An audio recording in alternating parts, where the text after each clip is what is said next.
It's time for another edition of Live from Studio M on 105.5 Triple M. I'm your host, Jonathan Sutton, and today we get to welcome back a band that we first met during our Project M band competition. At that time, they were two. They have now multiplied. They've turned into four. But one interesting thing about them when they were in our band competition is only two. They a lot of times sounded like 3, 4, or 5 members in a band. They were doing a lot of things at once, which is very cool.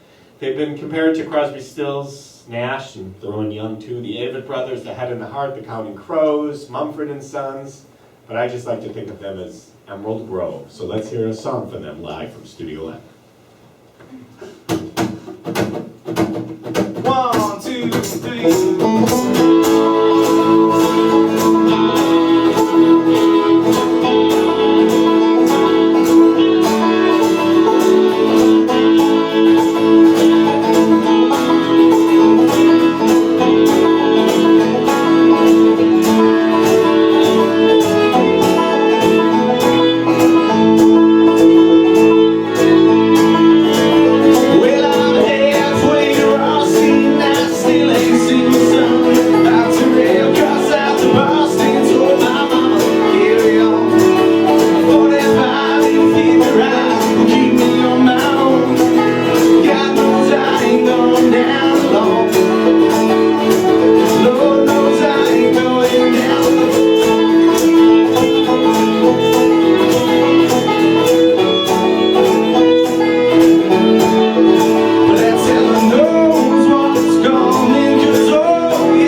Chat with the band next year at 105.5 Triple M. And magically commercials are inserted.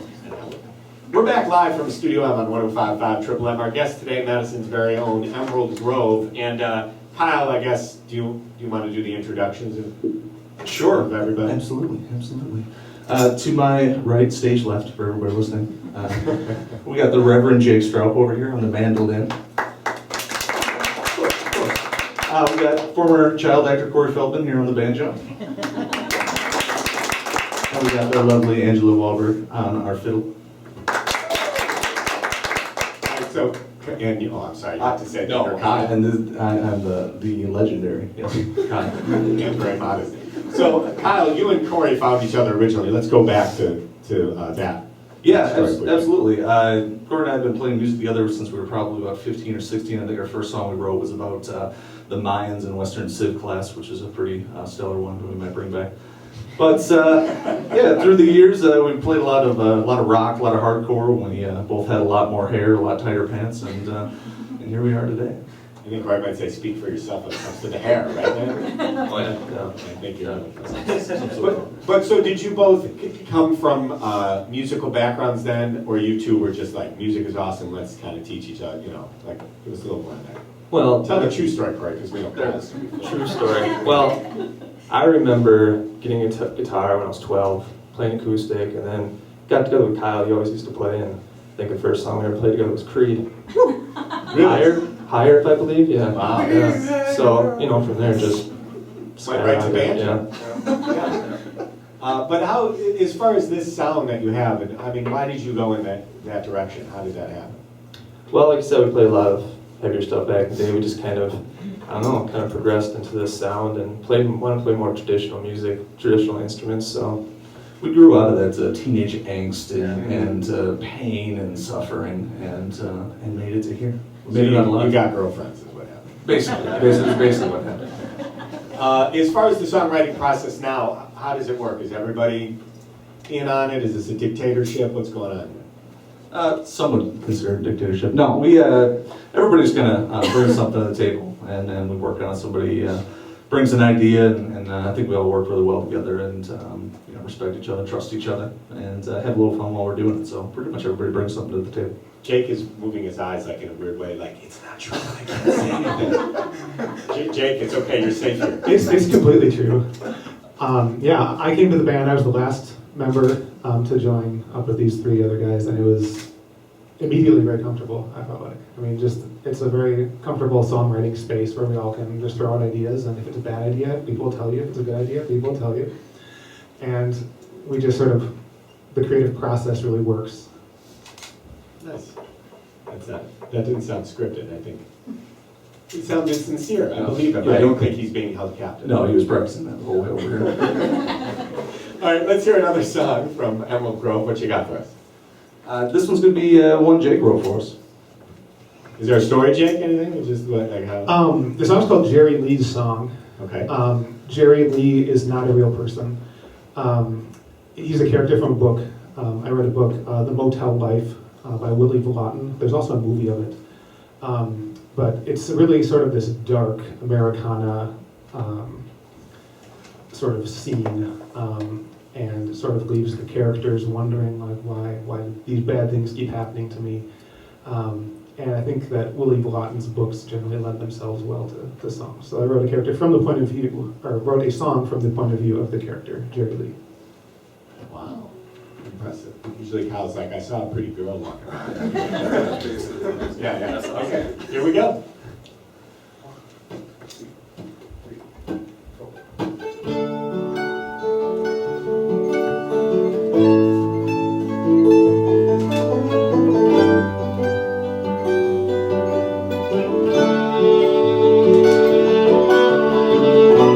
It's always place to place, every time a different phase, just so you have your space, but I wish you would let me in. Convince me the past is past and see me through till the last opening night. The dying guns haunted by sin. Tell me why these things happen. It's crazy and it seems so random. Why is it so hard to turn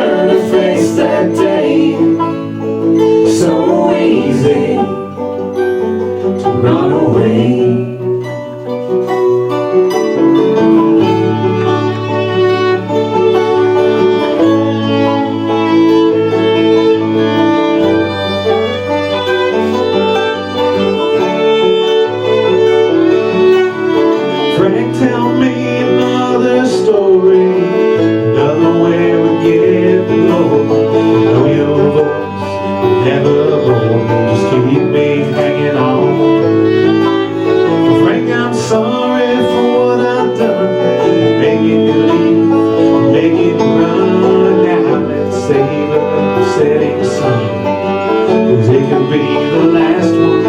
Tell me why these things happen. It's crazy and it seems so random. Why is it so hard to turn and face that day? So easy to run away.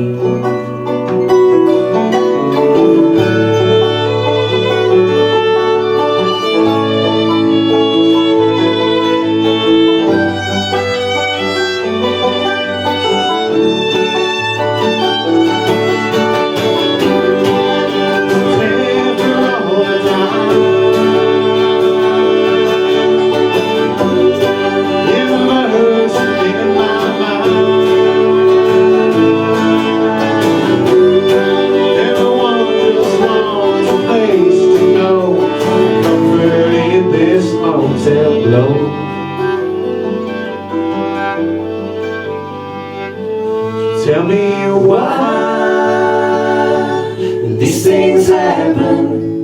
It's crazy and it seems so random. Why is it so hard to turn and face that day? So easy to run away.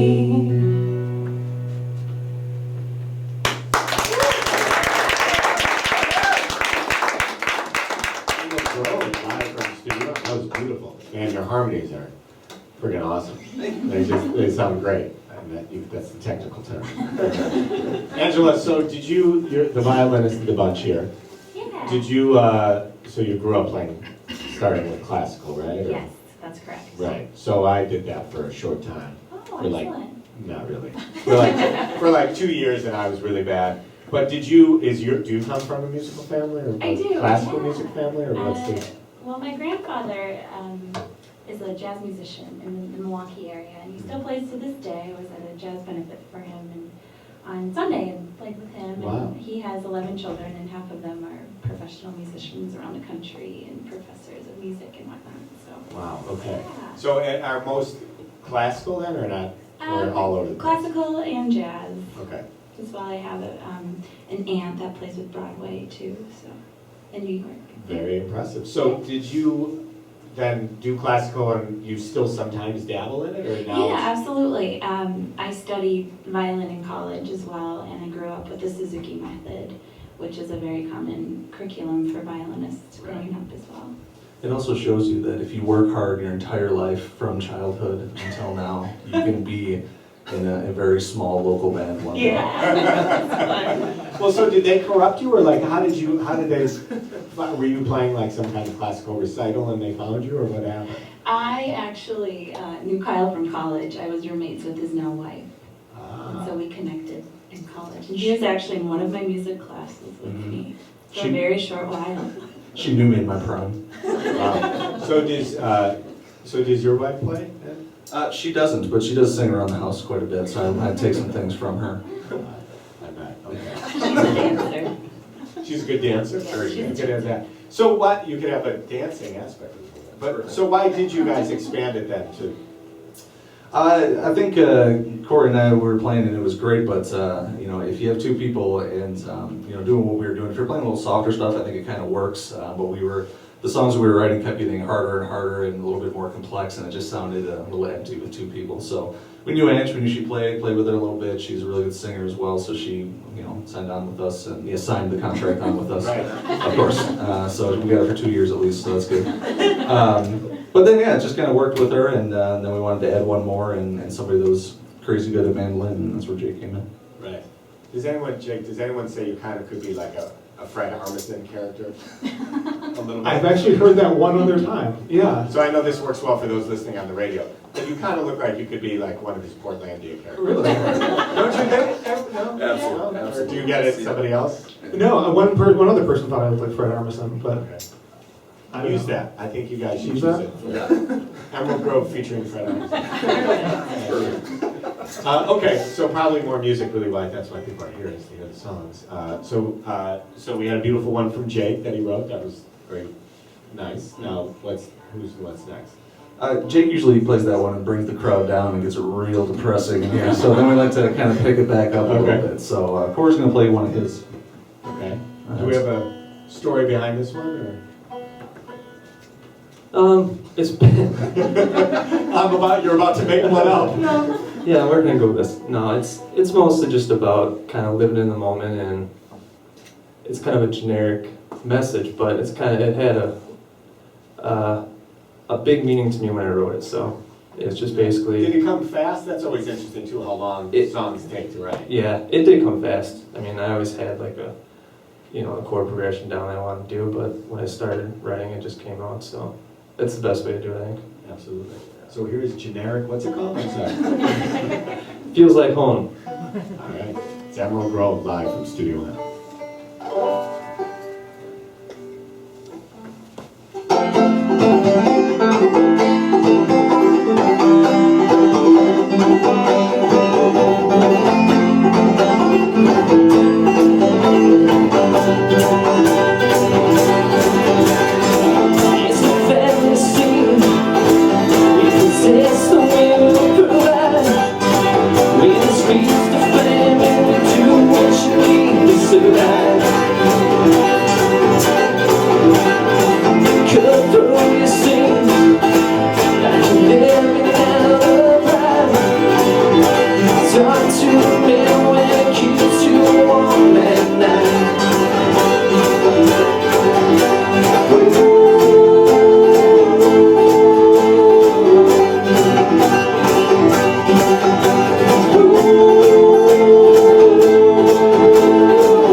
That end seems like it could be scary, doesn't it? A little bit. Because first of all, you're out of breath, and it seems like it has the potential to be way off, which it wasn't. You guys were spot on, but that seems really hard to just like throw it all out there at the end. Now our boy Drew's going to mix that all back together at the very end. It's no problem. So now I saw one thing that said that you play switchblade folk, which is that? Should I know what that is? Is that a thing? Or did you make that Absolutely up? should know what that is. What is that? Is that what we're listening to? It is what we're listening to. We kind of made that up. The first time we were asked about it, we described it as folk that'll stab you. But it's homey and yeah, fun. absolutely. You know, it's Makes nice you wanna to go. get something for the kids. Yeah. But I don't know. It's just kind of folk, and as we're evolving, it kind of has a little bit of an edge on it, and a little bit something else. And I don't know. We thought it sounded kind of cool, and isn't that what matters? I like it, but then when I Googled it, it said, did you mean switchblade fork? So then I thought, I'm not sure. Yes, I did. Yeah, as a matter of fact, so you need to put that somewhere so it comes up. But I thought it was cool, it was interesting. Have you had, I love always asking about the bad gig thing. And one that recently, when Shaky Graves came and said that he had to go, I think it was him, to a hotel room where a guy was going to propose to his girlfriend, and he was going to come out of like the bathroom like playing the guitar, and it sounded really weird, and it hadn't happened yet. It was scheduled, so I never know what happened because he hasn't been back. But that was, he was saying he thought probably going to be his worst gig or best gig ever, or kinkiest, or he wasn't really sure. But I don't know if you've had, or you know, when you play for the sound guy, or you just play for some chairs, or somebody else, it was a dog fight going on, not intentional dog fight, but like, does anything like that come to mind, really? Besides this right now being a bad gig? And we played, so there's two that come to mind. One, real quick, we were playing, and it was when the Badgers were about to lose to Arizona State last year, or was it last year? Whatever that was. Yeah. And so, yeah, 2 years ago. So we were playing Rocky Raccoon, which we affectionately renamed Stave Raccoon, to hope that the drive went well. Right. And then they lost, and then everybody was pissed, and then we were like, you know, playing like soft Beatles songs in the background. Who's ready to rock? And a guy just came up and was like, can you guys just stop? And we were like, Really? yeah, we'll stop. Wow. Okay, that's Yeah. pretty bad. That was good. But is there another? You said two. The other one I remember is from back when Corey and I were in hardcore days, and we waited for about 4 hours for this guy to show up, and then played to him specifically, and then two girls at the bar getting hit on by the bartender. And in the basement of Glass Nickel, so which is the venue you want if you're a hardcore band. Yeah, totally. It's very spacious. Wait, so you mean you were waiting for someone to show up? Yeah, the guy that set the show, we were waiting for like 4 hours for him to show up. He finally did, like midnight, and then we just played for him. It was weird. Yeah. Don't you two feel sad that you missed that stuff? So sad. Yeah. So, Kyle, is that attached to your foot, or you just like to hog it? This is attached to my foot wherever I go. I work Yeah. with this. That way you can hear me coming. It's kind of like an old cowboy style. Yeah. But yeah, I've been using some black duct tape, which has been a nice change of pace from the silver duct tape. I knew there was something different about it. Yeah, thank you for noticing. Yeah. No, but that's kind of your assignment? Nobody else? No, nobody else tapes tambourines to their foot at this time. We might get some like maracas or something to kind of round out the percussion, but at the moment, just me. That sounds good. Corey, do you have a lot of different banjos? I don't know, is there, like, I don't know, like, with banjos, is it kind of like, you have one and that is your banjo, or how people sometimes have, Yeah. that's kind of a dumb question. When we were playing before, I had, it's an open back. It was more, that style I was playing before with just my hand. That's Yeah. a claw hammer, has kind of lent itself to that style of music. And then this is more of like a bluegrass style. So this is basically my baby for shows. So, yeah. Does it have a name? It does. Baby. Baby. Really? Does anyone else name their instruments? Yeah, this is Sheryl Crow. Seriously? From now on, yeah. Mandolin, we don't, Mandy? I'm open to suggestions. Me as well. Okay, violin doesn't have a name yet. No, okay. All right, well, let's, thankfully, we have time for more music. Unless you want to talk about your cats, I kind of have been looking at them.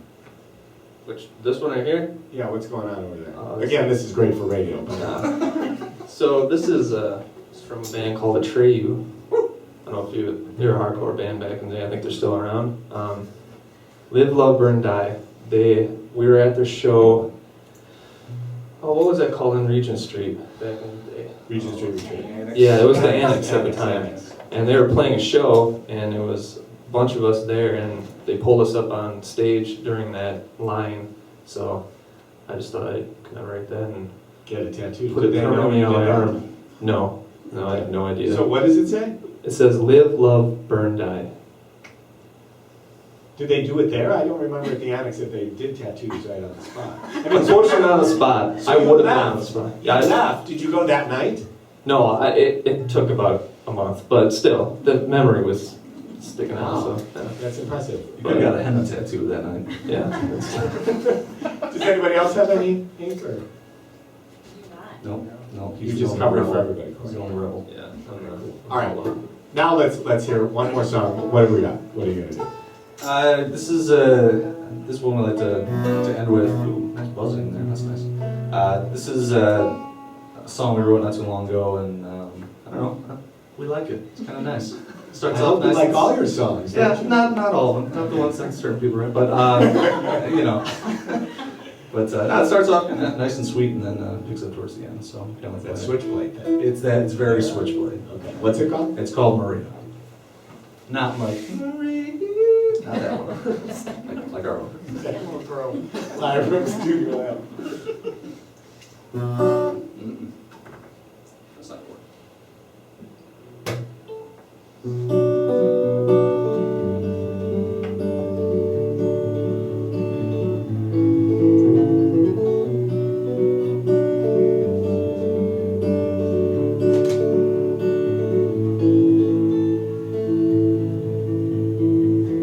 Down that cedar line, with a morning sun, she's always right on time. Misting so, leaning just like a show up and blow